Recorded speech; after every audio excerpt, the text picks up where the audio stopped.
In this video, I want to introduce the concept of density, which you're probably already familiar with, but let's just review just to make sure we're on the same page as far as things like notation.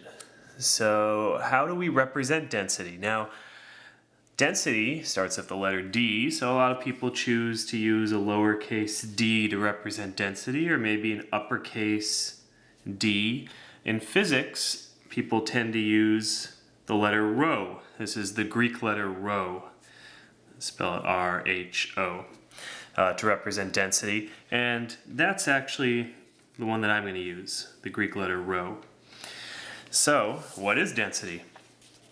Density is mass divided by volume. So rho, that's our density, is the mass, m, divided by the volume, v. And so what are the units of density? Well, mass we typically give in kilograms, and volume, well, that will be cubic meters. So density would be in kilograms per cubic meter.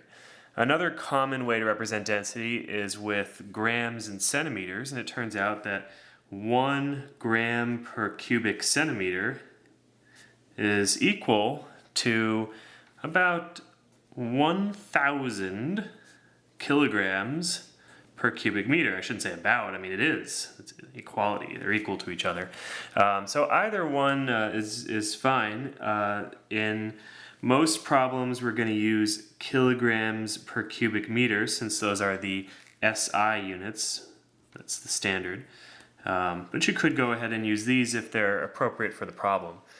And one other thing I should say about density is that it's a characteristic property of a material. In other words, if you know that something is made of pure gold, it doesn't matter how much of it you have, its density is always going to be the same. In other words, if you have a little tiny piece of gold or a huge brick of gold, the density should be the same in either case. It's a characteristic property of the material.